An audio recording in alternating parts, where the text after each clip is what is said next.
Prime debate.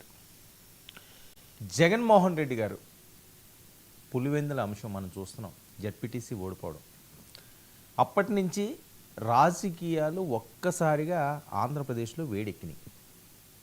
ఏంటి పులివెందుల్లో వేడెక్కడానికి ఏముంది అనుకోవడానికి చాలా ఉంది అంటున్నారు. ఎందుకంటే కుప్పంలో చంద్రబాబు నాయుడు గారు ఓడిపోయినా, వాళ్ళు సొంతంగా కాకపోయినా వాళ్ళు నిలబెట్టిన అభ్యర్థులు ఎవరు ఓడిపోయినా, అలాగే జగన్మోహన్ రెడ్డి గారు నిలబెట్టిన అభ్యర్థులు ఎవరు ఓడిపోయినా ఆ దెబ్బ తగిలేది ఆ నాయకులకే, అందులో ఎటువంటి అనుమానం లేదు. అయితే పులివెందుల అంశానికి వచ్చేసరికల్లా సవాళ్ళ పర్వం కొనసాగుతుంది. డైరెక్ట్గా జగన్మోహన్ రెడ్డి గారికి హిట్ కొడుతున్నారు. ఇంక వాళ్ళు వీళ్ళు అవసరం లేదు. ఇంకా వైసీపీ ఇదంతా కాదు, జగన్ నీకు దమ్ము ఉంటే రాజీనామా చేయమంటున్నారండి. అంటే ఇంతకుముందే చెప్పారు, చాలామంది నాయకులు మాట్లాడారు. ఇప్పుడు బీటెక్ రవి, ఎందుకంటే ఇదే బీటెక్ రవిని జగన్మోహన్ రెడ్డి గారు మొన్న ప్రెస్ మీట్లో మనం చూసాం.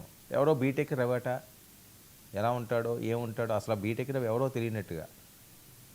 వివేకానంద రెడ్డి గారి మీద ఎమ్మెల్సీ గెలిచిన వ్యక్తి బీటెక్ రవి తెలియకపోవడం ఏం లేదు. ఎప్పటి నుంచో పోరాటం చేస్తున్నాడు ఆయన తెలుగుదేశం పార్టీ నుంచి. కానీ సరే, ఆయన అంత పెద్ద వ్యక్తిత్వం ఏం కాదులే, అంత పెద్దోడు ఏం కాదులే, అతన్ని ఎందుకు పెంచడం, నాతో పోల్చుకుంటే, నాతో కంపేర్ చేసుకుంటే బీటెక్ రవి అన్నవాడు ఆ స్థాయి కాదే అని చెప్పి ఆయన తీసి పడేయచ్చు.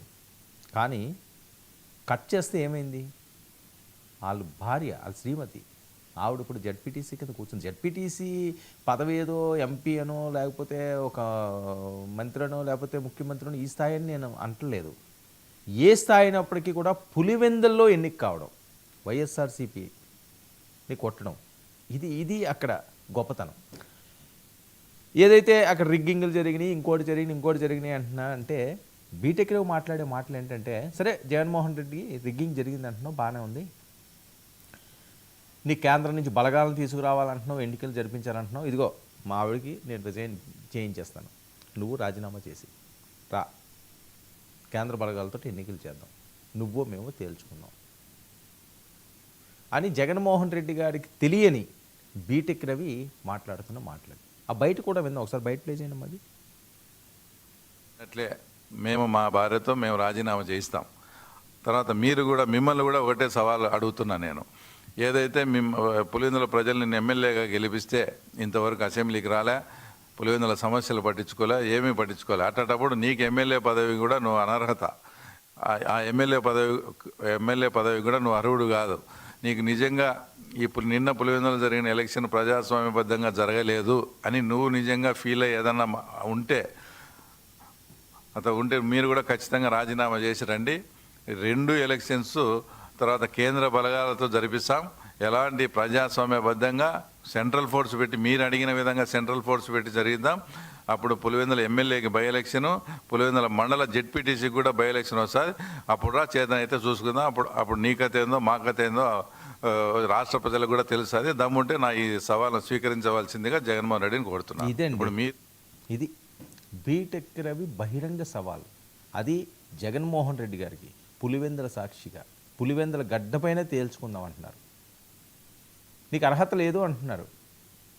ఎందుకంటే ఇప్పుడు ఈ అంశం పదే ఎందుకు ప్రస్తావిస్తున్నారంటే, మరి తెలియక చేస్తున్నారో మరి ఎవరో ఏ సలహాలు ఇస్తున్నారో కానీ జగన్మోహన్ రెడ్డి గారు అసెంబ్లీకి వెళ్ళకపోవడం అన్నది ఒక చారిత్రక తప్పిదం వైఎస్ఆర్సీపీకి అని చెప్పి చాలామంది మాట్లాడుతున్నారు. సరే, వాళ్ళకి నచ్చకపోవచ్చు కాక, మీరెవరు మాకు చెప్పడానికి అని అనుకోవచ్చు. మీరెవరు చెప్పడానికంటే ప్రజాస్వామ్యంలో ఎవరెవరికైనా చెప్తారు. ప్రజలు అనుకునేవి ఎంతమంది విశ్లేషకులను అడగండి. ఏ డిబేట్లో నేను కొన్ని వందల డిబేట్లు నేను కండక్ట్ చేస్తుంటాను, నిత్యం డిబేట్లు చేస్తూనే ఉంటాం. ఎంతోమంది నా దగ్గరికి ఎనలిస్టులు వస్తుంటారు, అన్ని పార్టీలకు సంబంధించిన వాళ్ళు వస్తుంటారు. వాళ్ళు ఎవరు కూడా జగన్మోహన్ రెడ్డి గారు అసెంబ్లీకి వెళ్ళకూడదని అంటారు. కూటమి ఏ తప్పులు చేస్తుందో అది అసెంబ్లీ సాక్షిగా ప్రశ్నించాలి అంటున్నారు. కరెక్ట్. అది మీరు బయట ఎన్ని ప్రెస్ మీట్లైనా పెట్టుకోండి, ఎన్నన్నా చేయండి, అది పెద్ద పరిగణలోకి రాదు. అసెంబ్లీ సెషన్స్ అయింది అంటే అది రికార్డ్ అవుతుంది, ఆన్ రికార్డ్ ఉంటాయి. మరి దాన్ని ఎందుకు మిస్ చేసుకుంటున్నారో అర్థం కాని పరిస్థితి. సరే, 11 సీట్లు ఉంటే అసెంబ్లీకి వెళ్ళొద్దా? 11 నియోజకవర్గాల్లో ప్రజలకు న్యాయం చేయొద్దా? అది బయట నుంచి ఏం చేయడానికి ఉంటుంది? అక్కడ ప్రస్తావించాలి కదా. పులివెందుల సమస్యలు అవన్నీ, ఇంకో సమస్యలు. సరే, ఆయన ఊహించిన విధంగా ఒక సీఎం స్థాయి నుంచి ప్రతిపక్ష హోదా కూడా లేకుండా పడిపోవడం అన్నది ఎవరికైనా అది డైజెస్ట్ కాదు. కష్టమే, అది తీసుకోవడం చాలా చాలా చాలా కష్టం, కానీ తప్పదు, కష్టాలు తీసుకోవాల్సిన అవసరం ఉంది. అదే 23 స్థానాలు ఉన్నప్పుడు చంద్రబాబు నాయుడు గారు అసెంబ్లీకి వెళ్ళలేదా? ఎంతమందితో తిట్టించుకోలేదు, ఎన్ని మాటలు అనిపించుకోలేదు, ఎన్ని అవమానాలు పడ్డాడు ఆయన, బిక్క చచ్చిపోయేవాడు ఆయన. అప్పుడు విజువల్స్ కానీ మనం చూసేలా ఉంటే ఇంకా ఎక్స్ట్రీమ్కి వెళ్ళిపోయి వాళ్ళ శ్రీమతి మీద మాట్లాడినప్పుడు ఇంకా ఆయన బరస్ట్ అయిపోయి చిన్న పిల్లోళ్ళ ఎక్కి ఎక్కి ఏడ్చి ఇంక నేను అసెంబ్లీకి రానని వచ్చాడు. అంటే ఆ సందర్భం ఉందండి, ఆయన కావాలని అసెంబ్లీని వదిలి రావడం కాదు, ఆ రోజు జరిగిన సిచ్యువేషన్ ఏంటి, అలాంటి సిచ్యువేషన్లో బయటకు వచ్చారు. ఇప్పుడు అందరూ మాట్లాడేది ఏంటంటే జగన్మోహన్ రెడ్డి గారికి అసెంబ్లీకి వెళ్ళి మాట్లాడాలి. నిజంగా మేము 164 మంది ఉన్నాం, మేము అందరం నీ మీద పడిపోతాం, జగన్మోహన్ రెడ్డి అనో లేకపోతే ఆయన అవమానమంచో ఆయన కించపరచో ఇంకోటి చేసో ఆయన మాట్లాడే అవకాశం ఇవ్వకపోతే అప్పుడు ఆయన కూడా ఇదిగో నాకు అవకాశం ఇవ్వట్లేదు, నేనుంటే ఇక్కడ ఏం చేయాలి, నా సమస్యలు తీరట్లేదు, నాకు ప్రతిపక్ష హోదా లేదు, లేకపోతే ఇంకొకటి లేదు, నాకు అవసరం లేదు, నేను ప్రజల్లోకి వెళ్ళి తేల్చుకుంటాను వస్తే అది వేరే రకంగా ఉంటుంది, అదొక ఛాన్స్ ఆయనకి.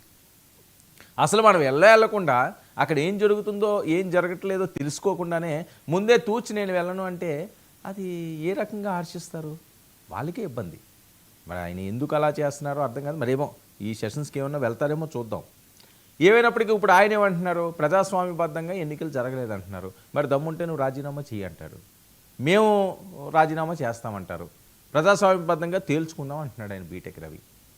సో పులివెందుల రాజకీయం ఎలా ఉందంటే అలాగ సల్ల సల్ల సల్ల సల్ల సల్ల సల్ల సల్ల సల్ల కాగుతూనే ఉంది. ఇది వచ్చే ఎన్నికల వరకు ఉంటుందో లేకపోతే రేపు మళ్ళీ వచ్చే స్థానిక ఎన్నికలు చుట్టుపక్కల ప్రాంతాల్లో ఏమైనా ఉంటే వస్తాయో, కడపలో ఇంకే ఎన్నికలు ఉన్నాయి, మరోపక్క అవినాష్ రెడ్డి గారికి బెయిల్ రద్దు అయిపోతుంది అంటున్నారు, యావజ్జీవ ఖైదు కూడా పడే అవకాశం ఉందంటున్నారు. జరుగుతున్న ప్రచారాల నేపథ్యం జగన్మోహన్ రెడ్డి గారా మరి బయటికి వస్తానన్నారు, ఇంకా రాలేదన్నారు, దసరా అన్నారు, ఏదో సంక్రాంతి అన్నారు, లేకపోతే దీపావళి అంటున్నారు, లేకపోతే వినాయక చవితి అంటారు, ఇంకోటి అంటారు, కానీ ఆయన వచ్చే పరిస్థితి లేదని మిగతా వాళ్ళందరూ కూడా పెద్దగా గలవిప్పలేకపోతున్నారు. ఎప్పుడు ఏం జరుగుతుందో తెలియని పరిస్థితి. దీనిలో వైసీపీ కొట్టుమిట్టాడుతున్నది. ఇలాంటి టైంలో అడ్వాంటేజ్ తీసుకుంటూ ఒక అడుగేసిన బీటెక్ రవి సవాలు విసరడంతో ప్రతి సవాళ్ళతో మారుమోగుతున్న పులివెందుల.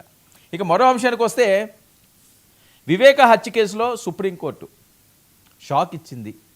ఎవరికి? అవినాష్ రెడ్డి గారికి ఇవ్వబోతుంది అని. ఇంకెన్నో రోజులు లేవు, నెక్స్ట్ మంత్ ఫస్ట్ వీక్లోనే దీని మీద ఒక డైరెక్షన్ ఇస్తుంది. చాలామంది నిపుణులు లాయర్లు మాట్లాడేది ఏంటంటే ఖచ్చితంగా బెయిల్ అయితే రద్దు అవుతుంది, ఎందుకంటే లోద్రా అక్కడ వాదిస్తున్నాడు, ఆ కేసుని ఆయన తీసుకున్నాడు, చాలా స్ట్రాంగ్గా వినిపించాడు. వీళ్ళు మ్యాన్ప్లేట్ చేస్తున్నారు, ఎవరైతే దీనికి సంబంధించిన ఆ కుట్రదారులు ఉన్నారో హత్యదారులు ఉన్నారో వాళ్ళందరినీ కూడా మేనేజ్ చేశారు, ఒకరొకరు చచ్చిపోతున్నారు, మీరు బెయిల్ రద్దు చేయాలి అంటున్నారు. దానివైపే సుప్రీంకోర్టు ఆలోచన చేస్తుంది అని. అది కానీ జరిగేలా ఉంటే వైసీపీకి పెద్ద దెబ్బ. ఇప్పటికే కడప పులివెందుల్లో ఏదో జరిగిపోయింది, పులివెందులు ఎగరగొట్టుకు వెళ్ళిపోయారు, ఇంక నెక్స్ట్ కడప ఇంక రాయలసీమ ఏమీ లేదే అంటున్నారు. కేంద్రం తీసుకొచ్చిన ఇంకొక కొత్త చట్టం, ఇప్పుడు అది గుదిబండలాగా అయ్యింది, మెడ మీద కత్తి పెట్టారు, ఇప్పుడు లేటెస్ట్గా వస్తున్నది. ఒకవేళ అది కానీ పాస్ అయితే చాలామంది రాజకీయ జీవితాలు ఆవిరైపోయినట్టే, కనుమరుగైపోతాయి. నెల రోజులు జైలు శిక్ష అనిపిస్తే చాలు, ఇంకా రాజకీయాలు పనికిరాడు, ఆటోమేటిక్గా తీసుకుంటుందట. అది ఏ సెక్షన్లో ఉన్నది, ఆర్టిఫిషియల్ ఇంటెలిజెన్స్ లాగే తయారైంది, ఆల్రెడీ డేటా తీసుకుంటుందట.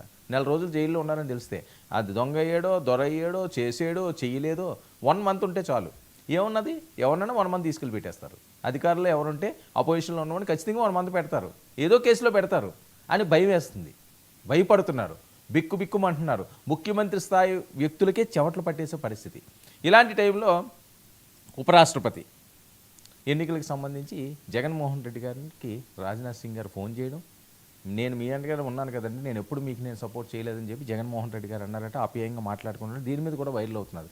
ఇక్కడ కూటమిలో ఉండగా ఆయనకి ఫోన్ చేయడం ఏంటి, ఆయన్ని అడగడం ఏంటి, ఆయన కానీ మనం సపోర్ట్ చేయకపోతే మనం గెలవా అని చెప్పి మరొక అంశం. ఇక అమరావతిపై అవాస్తవాలు ప్రచారం చేస్తున్నారా, వాస్తవాలు ప్రచారం చేస్తున్నారా? అమరావతిపై బురద, రాజధానిపై ఈ బురద మరకలు ఎవరు వేస్తున్నారు, ఎవరిని కడుక్కోమంటున్నారు? ఇవే ఇష్యూస్పై